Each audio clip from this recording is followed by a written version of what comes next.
Giving anybody the faith of a one-on-one is probably one of the most respectful things you can do nowadays, because all everybody want to do is sneak or jump the ops. They'd be damned if they let a motherfucker have a fair chance in a 1v1. However, when people are actually given the faith of a one-on-one, it's a 50-50 that it's either about to be one of the most legendary fades ran in history, or the biggest one-sided ass beating you'll ever see. And when it comes to anime, they don't pull their punches whatsoever with their 1v1s. They brutal as hell with it. So today we talking about some of anime's most brutal 1v1s, starting this list off with the 1v1 that had the internet going crazy. Maki versus Naoya from Jujutsu Kaisen. Y'all probably saw this one coming because everyone and their mom will not shut up about this episode, but y'all can't blame them for real. Glaze will be tolerated for this because this episode was genuinely just peak. Maki deadass slimed out her entire family tree like they were the Uchiha clan, but most importantly, it included one of the most embarrassing beatdowns I've ever seen. So Maki just got done running the fade with her entire clan, and there was only one person left that she needed to go through in order to fulfill her sister's promise. This donkey chud, Naoya. And y'all already know how I feel about this man. He is a misogynistic fraud who lost to Choso. We ain't ever letting him let that shit down, ever. And this fight only boosted his fraud allegations even more. So after seeing Maki just do her one-to-one impression of Itachi, bro hit Maki with the, "Damn girl, ain't you got a heart?" Trying to be all cool and collected, while Maki responds to him coldly by saying, "Nah,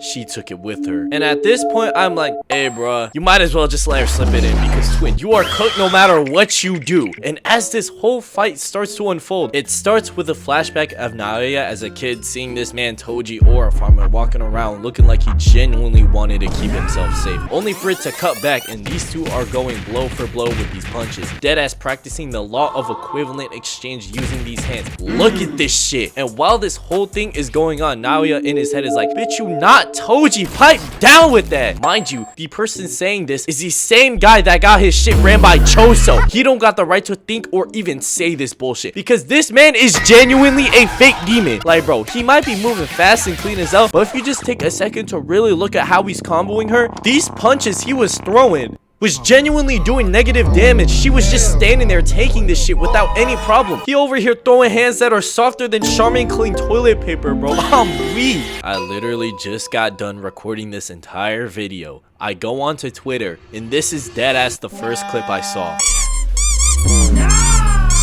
I'm telling y'all, Naoya do not got aura. His hair slick back thing is the only thing he got going for him, and this shit is fan made. Then bro wanna say that the closest thing to top tier threats such as Toji and Gojo is you? Son, I'm crying. The big goat to the Joe do not know you like that, gang. Please shut that shit up. However, I can't lie, Maki is getting her shit comboed across the map. Naoya decked her shit, sped up, and caught up to her, then hit this pose like he for real nice like that. Naoya, don't piss me off, bro. Instead of practicing posing for the camera like it's a party next door edit, you need to start practicing how to win fights. Like bro, Maki holding up her arms while he throwing his fury of attacks, like bro, these punches feel like pillows. What is he doing? But this is where we finally see Maki start to make her move, aura farming by sliding on the ground, hitting this tough ass pose while she stands her ground, sitting still, waiting for an opening. Meanwhile, you got this man Naoya running around the whole map like my useless ranked teammates, charging up an attack ready to unleash his punches on Maki by sneaking behind her. But that shit did not happen. Maki actually read this man like a book straight up. During this entire fight, Maki was counting the 24 frames per second of Naoya's technique. All she needed to do was get him in a close proximity and focus on his movement. And it was raps. Naoya was moving too fast to stop in time. And unlike him, Maki's punch actually did something. This girl punched the breaks off this man that the anime for real replayed 4 different angles of this bitch. They for real had that flight instant replay on deck this episode. And bro, have y'all ever seen a hit so nasty, so bewildering, that not only did they hit the quadruple replay, but they also freeze framed the moment of impact for a split second? I have genuinely never seen that been done before. And it goes without saying that bro's skull was completely chopped cheese. One good hit from Maki and bro was out like a light. Bro did all them combos just to get his shit ran by one punch. I'm crying. Just wanted to say to Maki, thank you from the bottom of on my heart for putting belt on this absolute pillow puncher. This genuinely made my year. And just like Maki versus Naoya, many other 1v1s have hype moments, but they also got the potential to bring out the most depressing conclusion to an arc I've seen. Something that completely ruined my day about 5 years ago was when Rengoku and Akaza ran the ones in Demon Slayer. This 1v1 was one of the most beautiful fights I've ever seen, but the end of this fight had motherfuckers wanting to upload sad Bart Simpson edits with X playing in the back. Had the gang in straight tears. So the scene starts with Tanjiro on the ground injured with Rengoku tending to him, when out of nowhere these two sense a disturbance in the air. Rengoku turns around to be faced with the Upper Moon 3 demon Akaza. And bro, where did this smoke come from? The plot for real just gave him a lob to make a tough ass entrance, and without saying a single word, bro flash steps and tries to immediately turn Tanjiro into a panini sandwich, straight up flattening his shit and taking his entire head off. Well, what do you think you're doing when my goat Rengoku is right there? Rengoku hits him with a scorching sunrise and cuts through his forearm, getting Akaza to back off. And then Rengoku says, "Hey bro, what you think you doing? You for real gonna target an injured man that can't even fight? That's fucked up." And Akaza hit bro with the, "Man, ain't nobody give a fuck about that shit. He bitch made anyways." But hey bruh, I won't lie, you ain't too bad. You low-key clean with it. Why don't you become a demon too? Me and you could for real run this shit. But Rengoku was not having it, hitting him with the, "What you say about my mans? He not bitch made, he's injured, stupid." So Akaza throws down his little snowflake and they get to scrap it. Meanwhile, Tanjiro is spectating this fight and they are moving so fast you couldn't even see them boxing for real. Demon Slayer for real hit the main character with this side character treatment. I'm sick. Oh, they probably just fighting too fast for me to see. Oh shit! I am a talker!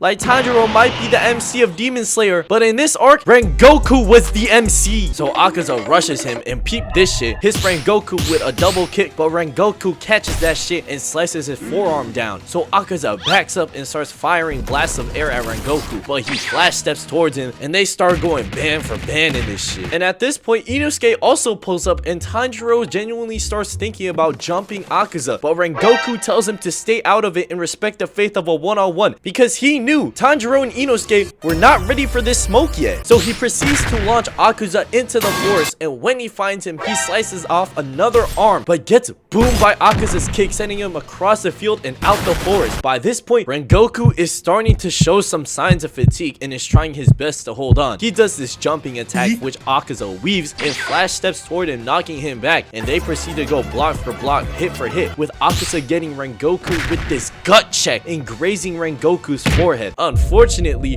Rengoku is little by little getting injured the more he keeps fighting, while Akaza, although getting hit the most by Rengoku, regenerates this shit like it's nothing. For a moment, they hit the timeout button and Akaza start diagnosing this man Rengoku with all his injuries like he a doctor or something, basically being like, "Damn, you got no left eye, no rib cage, what's next? No bitches?" And Rengoku just sitting here listening to him being like, "Damn, he low-key frying my shit, I gotta turn up." And on his last bit of strength, Rengoku channels that dog in him and starts charging up his last attack and hit that iconic line saying, "Set your heart ablaze, fuckhead," and used 9th form of the flame technique, which he created and he named after his own last name. Bro deadass summoned a dragon and rushed this man Akaza faster than motherfuckers rushing me in Tilted Zone Wars. And this sequence right here, peak cinema. Rengoku split this man Akaza's arm straight down the middle and tries to go for the head, but Akaza pushed his shit down to his stomach. So Rengoku flips his shit and pushes his shit back upwards and sets the area in a fiery vortex. And when the smoke clears, Tanjiro and Inosuke are completely hornswoggled, seeing the GOAT Rengoku famously turning into a donut, while Akaza for real hit this man with the Soul Illuminati smile wipe. However, despite having Akaza literally inside him,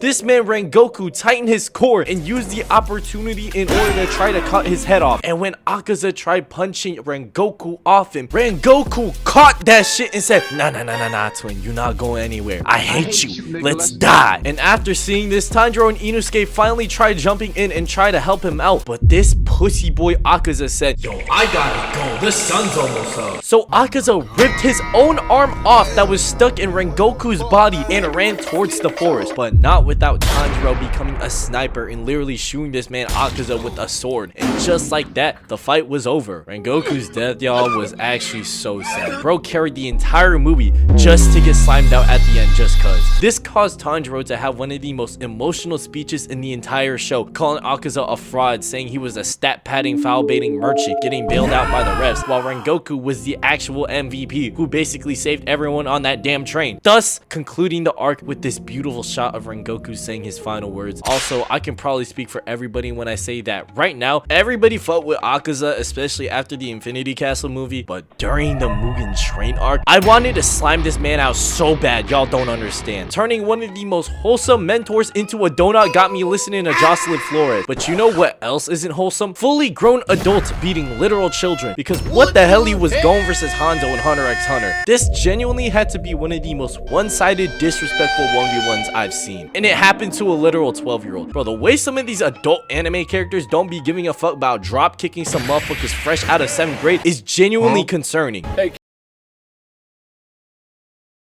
12.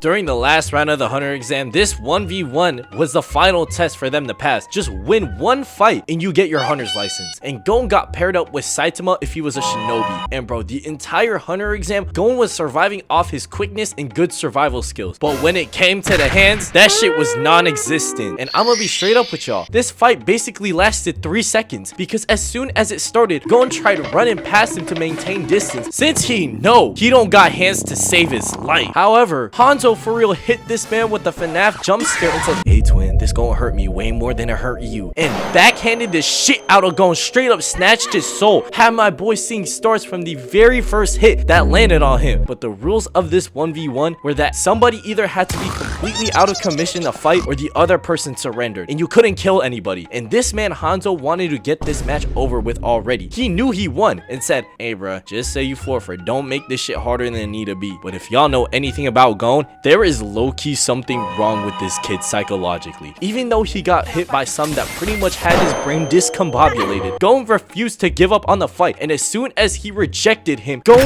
instantly gets gut-checked twice, and then proceeds to just get kicked across the room like a pebble. He hasn't even attempted a single punch or kick, bro. I'm sick. Y'all want to know what the craziest thing about this fight was? These motherfuckers were watching this 12-year-old get eviscerated for 3 whole hours, and Hanzo was beating him so bad that he couldn't even vomit anymore. Bro, at this point, if I was in Gon's position, I would have just wanted bro to slime me out right then and there. And Leorio is genuinely concerned for my boy, and he's like, "Yo twin, are you good?" And Gon looking like you could just blow on him and he would fall over. It was like, "Yeah bro, trust, this ain't nothing," as Hanzo just nonchalantly sweeps his legs and Gon eats shit. Like bro, this man Hanzo genuinely so tired of this man. He's been hitting the damn D-Rose face the entire fight. He was not taking this shit seriously at all. And before you know it, Hanzo is doing his one-to-one impersonation of a cop being like, "Stop resisting!" and breaks his left arm. This entire fight had Leorio and Kurapika seething on the sidelines with hatred, wanting to jump this man, as this dude for real started emoting and monologuing about how much he has trained his entire life. But Gon out of nowhere gets up and just proceeds to kick his bitch ass, being like, "Oh, shut that shit up. I never said you was nice like that." And bro, this shit frying me, bro, because Gon deadass got way more annoyed and angry at Hanzo talking, showing off, rather than him getting relentlessly beat for 3 hours. And so Hanzo's like,